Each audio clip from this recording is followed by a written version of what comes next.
Exactly Ayodhya कहाँ है, क्योंकि कौशल है, अयोध्या है, कई नाम लिए जाते हैं। तो मैं भी बचपन से सोचता था कि मतलब कवि कहना क्या चाह रहा है कहाँ ये। देखिए पूरा क्लियरली दिया गया है। 3/12 योजन लंबी नगरी थी, 3 ऊपर 12 नीचे, सरयू के तट पे थी। तो सरयू उनके उधर से जाता था। अगर हम ऊपर से ऐसे करके जाता था, देखिए सरयू ऐसे करके बह रही है, तो मोस्ट लाइकली वो इधर थी और सरयू उसके आसपास आप था। नॉर्थ टू साउथ कह रही हैं? हाँ, नॉर्थ टू साउथ। पुराने ज़माने में सारे के सारे जो सिटीज़ थे, जो घर थे, वास्तुशास्त्र के हिसाब से बनते थे। और हमारे देश में नहीं, इंटरनेशनली भी अगर आप देखिएगा तो वास्तुशास्त्र के हिसाब से बनते हैं। तो जो ग्रेट पिरामिड्स हैं वो भी वास्तुशास्त्र के हिसाब से बने हुए हैं। प्लान्ड है। हाँ, आप पूछिएगा क्यों, प्रश्न पूछिए क्यों और कैसे। देखिए वास्तुशास्त्र हमें ट्रू नॉर्थ के बारे में बताता है, ट्रू नॉर्थ। और पुराने समय जैसे पिरामिड्स हैं, ग्रेट पिरामिड्स, वो ट्रू नॉर्थ को फेस करते हैं। आज तक उधर के वेस्ट वाले ये समझ नहीं पाए कि भाई ट्रू नॉर्थ क्यों, कैसे, उनको पता भी कैसे था। मतलब ये उनका एरोगेंस है, जो उनको लगता है कि भाई हम ही सबसे स्मार्ट हैं, आज जो आए हैं, हमारे पहले कोई स्मार्ट था नहीं। बल्कि बात यह है कि हमसे पहले बहुत स्मार्ट लोग आए हैं और चले गए हैं, नहीं तो इतने बड़े पिरामिड्स हम आज नहीं बना सकते हैं। बहुत क्लियर बात है ये, ठीक है।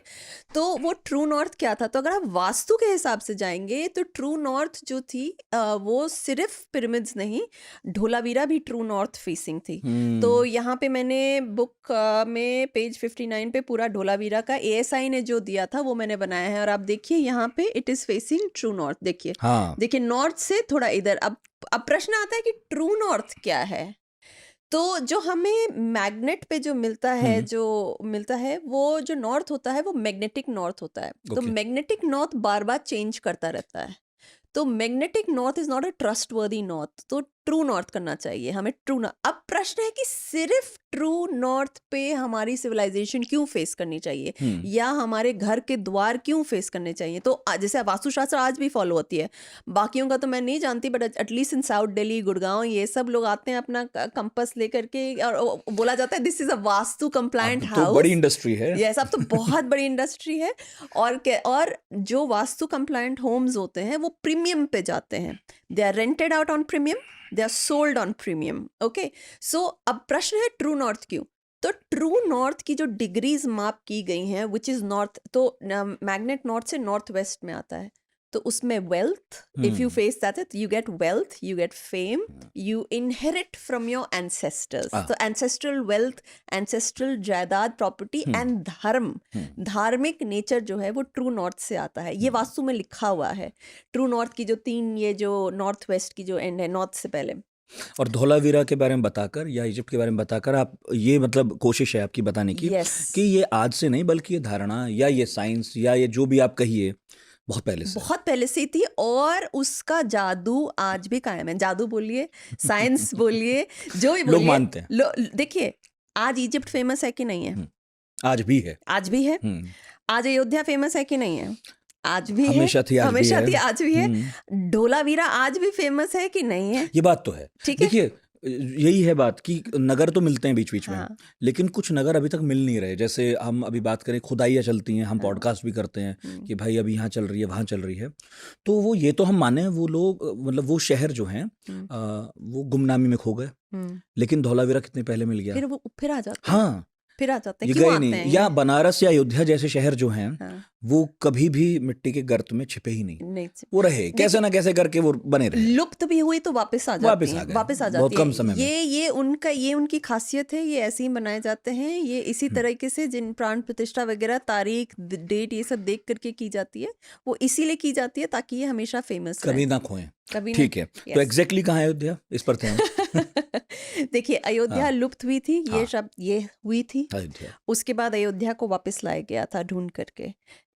तो किसने अयोध्या को गायब किया था? तो यवनों ने गायब किया था अयोध्या को, तोड़ दिया था, पूरा फोड़ दिया था, पूरा ये कर दिया था। अब रही सरयू की बात। तो पहले क्या होता था, आजकल घाघर कह दिया गया है, यूपी में जो नदी बहती है तो उसे घाघर कहते हैं या जो भी कहते हैं, पर पहले पूरी उस नदी को सरयू कहते थे। पूरी, जो आजकल 2 घाघर नदियां हो चुकी हैं, घग्गर या घाघर, जैसे भी आप उसे घग्गर प्रोनाउंस बोलते करें, हैं, घग्गर, हाँ, एक घग्गर, 2 घाघरा भी बोलते हैं। हाँ घाघरा बोलते हैं। तो अब ये एक नहीं 2 नदियां हो चुकी है। यूपी में पहले इस नदी को, पूरी नदी को सरयू कहा करते थे, इसलिए क्योंकि मैं वहीं से आई हूँ। नहीं वो तो तो ठीक है, एडमिनिस्ट्रेटिव नेम है, बदलते रहिए। वो क्यों बदला ना, प्रश्न ये होता है, तो बदला क्यों? आप किसी चीज का अस्तित्व मिटाना चाह रहे हैं ना, तो आप बदल रहे हैं। ये फालतू में तो किसी को नाम नहीं बदले जाते हैं ना। ये either you come back to the old name, you are trying to remove some trace. If you have to prove that Ayodhya was a myth और that Ram didn't exist, you have to wipe the river also. So you see everything has a geography बदलो, चलो geography, ये yes, तो वो नाम बदल देंगे, ऐसे कर देंगे, ठीक है। तो देखिए क्या वो सिटी थी? तो अगर हम वाल्मीकि रामायण से लेते हैं कि अयोध्या कहाँ थी, तो वही सरयू के तट पे थी। सरयू वहां से बहती थी। दूसरा, अगर हम दूसरे पुरातन उससे लेते हैं, तो वो एग्जैक्टली वही थी। और कोर्ट में जाकर के हमारे स्वामी जी ने तो कह ही दिया था, जो गए थे, तो उन्होंने क्लियरली कहा था कि ये ऐसे ऐसे हमें प्रूफ मिले हुए हैं। इस वाल्मीकि रामायण में भी उसका शेप, उसका प्रूफ, ये सारा दिया हुआ है कि इतनी नदी पार करके फिर हम गए थे, फिर इतना ये हमने पार किया था, अयोध्या कहाँ थी, अयोध्या कैसे था। अच्छा, अब लोगों का है कि ये यहाँ नहीं था, जैसे कि अभी प्राइम मिनिस्टर ओली ने कुछ टाइम पहले, 2 साल पहले क्लेम किया था हमारे यहाँ है। हाँ, वो कह रहे हैं हमारे यहाँ है। भाई वो जहाँ कह रहे हैं हमारे यहाँ है, अयोध्या का अगर हम 3/12 योजन अगर हम एरिया भी करेंगे ना, तो जिस एरिया में वो कह रहे हैं कि पहुंच नहीं रही, नहीं वो अटेगी ही नहीं उस एरिया में। नेपाल पहुंच नहीं रही। नेपाल मतलब आधा से ज्यादा जो वो, मतलब वो खत्म हो जाएगा। ठीक है, वो तो अपनी अपनी राजनीति।